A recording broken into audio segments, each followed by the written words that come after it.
안녕하세요. 반갑습니다. 저는 요새 우리나라 소설을 좀 찾아보고 읽어보려고 애를 쓰는데요. 우리나라 소설을 읽고 싶은 이유는 첫째 이제 문장을 읽는 맛이 좋고요. 번역서도 이제 좋은 번역가가 쓴 글은 어느 정도 읽을 맛이 나긴 나는데요. 그래도 이제 소설가가 쓰는 문장과 번역가가 쓰는 문장은 좀 다릅니다. 그래서 번역가는 아름다운 문장이 생각이 나더라도 뭐 그것을 그대로 쓸 수는 없잖아요. 근데 번역은 원문의 뜻에 맞게 써야 되니까요. 그러나 소설가는 훨씬 자유롭죠. 문장을 쓸 때. 철학 서적이나 인문학 서적들을 보면 이상한 문장이 많은데 소설은 뭐 유려한 문장이 많아서 문장 읽는 맛이 훨씬 좋습니다.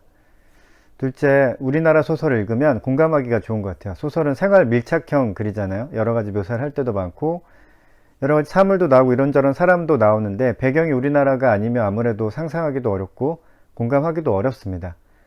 그래서 우리나라 소설이 외국 소설보다 훨씬 더 공감하기 좋은 것 같아요. 우리나라 소설을 읽는 세 번째 이유, 이건 뭐 소설을 읽는 이유이기도 하는데요. 글이 주는 메시지가 간접적이라서 좋습니다. 아무래도 가르치듯이 메시지를 전달받는 것은 뭐 괜히 반항심이 들기도 하죠. 그런데 소설은 서서히 스며든다고 해야 할까요?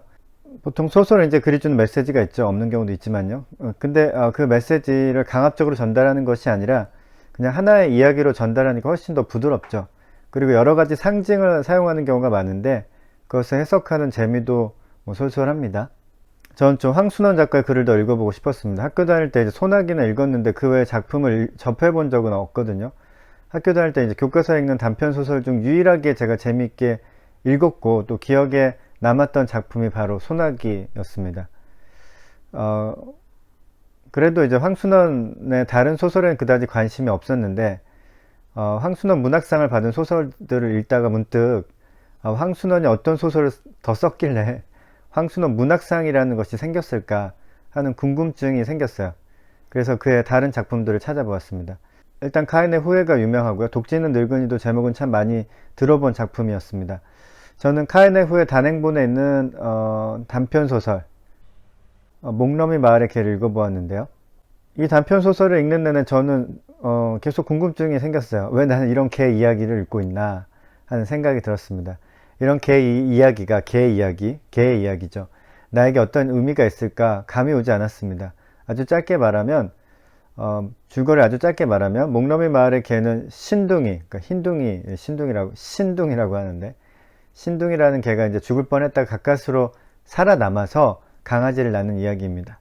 대단한 이야기도 아니고 정말 흔하게 있을 수 있는 일이죠. 그런데 글을 읽는 중간에 살짝 고민에 빠지게 됩니다. 신둥이가 미친 개일 수도 있다는 암시를 주거든요. 소설에 나오는 사람들은 거의 다 신둥이가 미친 개라고 확신을 합니다. 그래서 신둥이가 더 미쳐서 이제 제대로 미친 짓을 하기 전에 신둥이를 죽여야 한다고 생각을 하죠.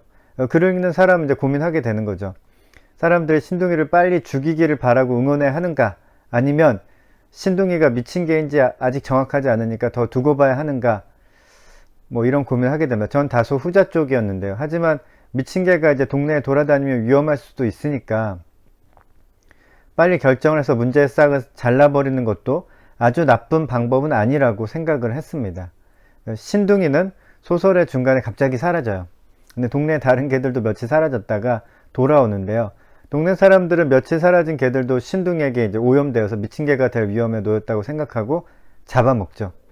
개를 잡아먹는 장면을 서술한 부분이 좀 잔인했습니다. 뭐 요즘처럼 개를 인간의 친구로 여기는 문화에서는 더 끔찍하게 느낄 만한 서술이었습니다. 사라졌던 신둥이가 다시 마을에 나타났다는 소문이 돌았습니다. 그리고 그 신둥이는 홀몸이 아니라는 사실도 밝혀졌죠. 사람들이 신둥이를 잡으러 가서 이제 신둥이를 포위합니다. 갓난이 할아버지도 그 중에 한 사람이었는데요. 근데 이런 대사가 나와요. 그러자 갓난이 할아버지의 가슴 속을 흘러 지나가는 게 있었다. 짐승이라도 새끼 뵌 것을 참아. 갓난이 할아버지의 마음이 약해져 있는 틈에 신둥이는 이제 할아버지 옆을 지나서 도망갔습니다. 한 달 후쯤에 이제 갓난이 할아버지는 나무를 하러 갔다가 신둥이와 신둥이의 강아지 새끼들을 발견합니다. 강아지가 어느 정도 크자 이제 한 마리를 데려다가 동네 사람들에게 나누어 주며 소설은 끝이 나는데요. 그리고 소설이 끝나고 이 소설이 1948년 3월 개벽이라는 잡지에 실렸다는 것을 표시해 주더라고요.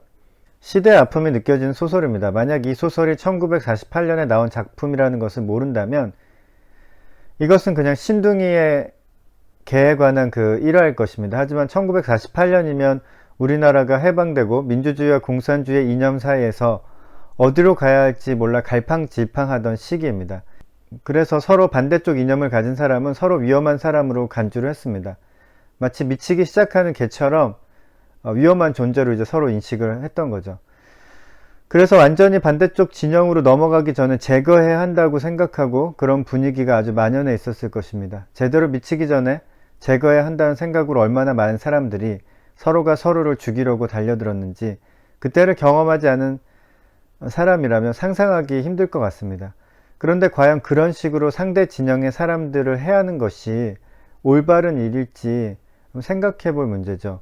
그렇다고 무작정 반대하는 것도 위험할 수 있죠. 만약 그 사람이 정말 헷가닥 돌아서 사람들을 공격할 수도 있으니까요. 황순원 작가는 그냥 지나가듯이 한마디 한 것 같아요. 뭐 짐승이라도 새끼 뵌 것을 참아? 이렇게. 짐승이라도 새끼 뵌 것을 죽이는 것이 옳지 않다면 사람은 더 말할 것도 없겠죠. 저는 목넘이 마을의 개가 좀 어려웠습니다. 소나기와는 사뭇 다른 느낌이었고요.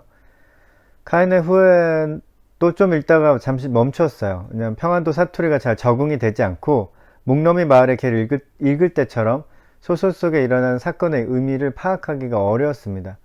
그나마 이제 목넘이 마을의 개는 단편이어서 그 의미를 금방 알아차렸지만 장편 소설은 길어서 이제 궁금증을 계속 유지하기가 힘들더라고요.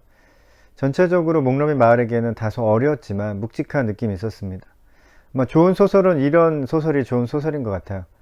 가벼운 글인데 가볍지 않은, 무거운 글인데 또 가벼운 그런 글이 좋은 글이 아닌가 라는 생각이 듭니다. 황순원의 목넘이 마을의 개였습니다.